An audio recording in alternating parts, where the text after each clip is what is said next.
اللہ اکبر. السلام علیکم ورحمۃ اللہ تعالی وبرکاتہ. الحمد للہ رب العالمین. اللهم صل على سيدنا وشفيعنا مولانا محمد وعلى آله وأصحابه وأزواجه وذرياته وأهل بيته رضوان الله تعالى عليهم أجمعين. أما بعد. مشاہدین الکرام، آپ کے سامنے اسماء اللہ الحسنی کی صفات کے بیان کا سلسلہ جاری ہے، جس میں آج آپ اسم معز و المذل کی صفت کا بیان اور اس کی تفسیر سماعت فرمائیں گے. اللہ جل جلالہ الرحمن جل جلالہ الرحیم جل جلالہ الملک جل جلالہ القدوس جل جلالہ السلام جل جلالہ المؤمن جل جلالہ المہیمن جل جلالہ العزیز جل جلالہ الجبار جل جلالہ المتکبر جل جلالہ الخالق جل جلالہ البارئ جل جلالہ المصور جل جلالہ الغفار جل جلالہ الوهاب جل جلالہ الرزاق جل جلالہ القهار جل جلالہ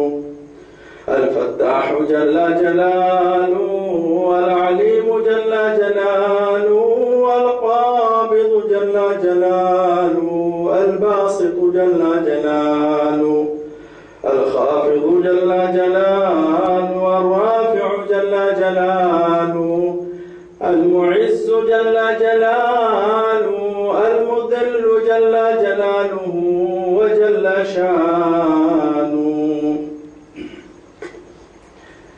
آپ کے سامنے اس میں معز کے معنی ہیں ایسی عزت والا کہ اس تبارک و تعالی جل جلالہ و جل شانہ اما نوالہ جیسی عزت کسی کی نہیں. ایسی عظیم الشان عزت کے کبریائی میں ہر چیز کا مالک کل وہی ہے. اللہ تبارک و تعالی ہی ہر چیز کا مالک کل ہے.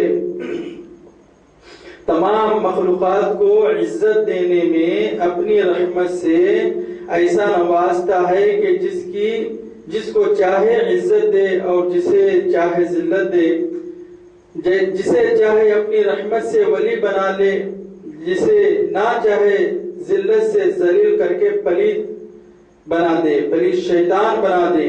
رسول اکرم صلی اللہ علیہ وآلہ وسلم فرماتے ہیں من عرف نفسہ فقد عرف ربہ.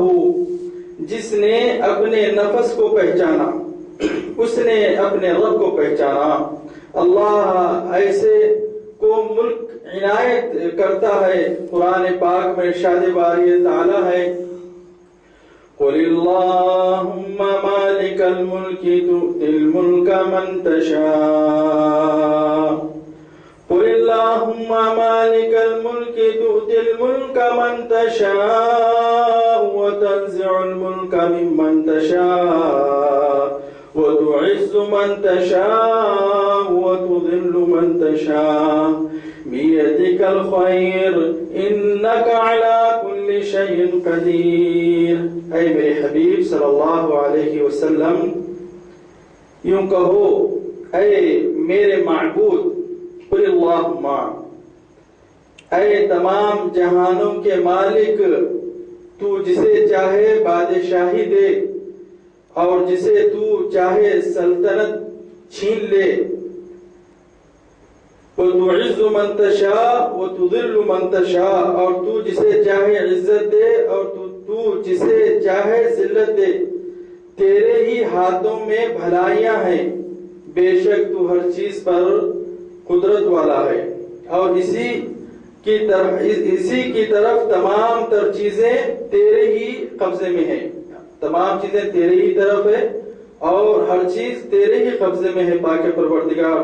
تو جسے چاہے صفت معز سے عزت سے اتنا مال دے دے جو نہ گنا جائے اور نہ احاطہ کیا جائے، اور جسے چاہے اس میں مدلو سے ذلیل کر کے بھوک کے برابر روٹی بھی نہ دے.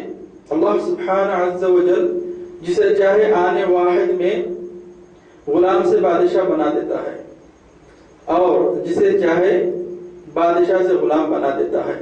یہ اللہ سبحانہ عز و جل کے تصرفات ہے. وَهُوَ عَلَى كُلِّ شَيْءٍ قَدِيرٌ، وہ ہر چیز پر قدرت رکھنے والا ہے. اور جسے چاہے اللہ سبحانہ و تعالی اتنی روٹی بھی نہ دے کہ وہ اس کی بھوک اس سے جو ہے برابر ہو سکے. کہ یہ کام حکمتوں سے پر ہیں. اللہ سبحانہ و تعالی کا ہر ایک کام حکمت سے پر ہے، اور اے اللہ تیرے ارادے اور تیری چاہت سے یہ سب کام ہوتے ہیں.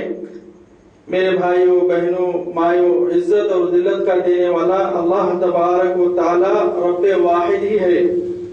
رمضان مبارک کی اس نیک گھڑیوں میں اور اس موسم میں رحمت اللہ سبحانہ و تعالیٰ کے کل شہر ہر مہینہ اللہ سبحانہ عز و جل کا ہے، لیکن یہ موسم جو ہے تو نیکیوں والا موسم ہے.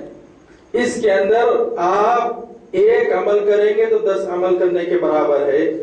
جس طرح سے اللہ سبحانہ عز و جل نے اپنے حبیب صلی اللہ علیہ وسلم کے طفیل میں ان کی امت کو ایک عمل کرنے پر 10 نیکیاں دے رہا ہے، پھر ان 12 مہینوں میں ایک مہینہ ایسا لا رہا ہے جس میں 10 کو 10 سے ضرب دینے پر 100 نیکیاں اس کو حاصل ہوتی ہیں. بعض روایتوں میں تو ہر اللہ سبحانہ و تعالی جس کو چاہ لیتا ہے تو ایک نیکی کے بدلے 700 نیکی جو ہے تو لکھ دیتا ہے. رب العالمین تعز من تشاء تذل من تشاء، اسی کے ہاتھ میں عزت کا دینا اور ذلت کا دینا، اونچا کرنا. الخافض والرافع، ہاں اللہ سبحانہ وتعالی جسے چاہے پست کر دے، جسے چاہے بلند کر دے.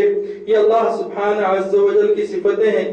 تو اس شہر عظیم شہر رمضان الکریم کے اندر اپنی نفسوں کے اوپر قابو رکھیں.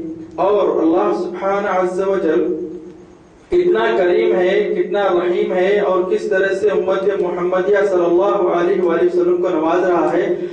رسول پاک صلی اللہ علیہ وآلہ وسلم کا ارشاد ہے، من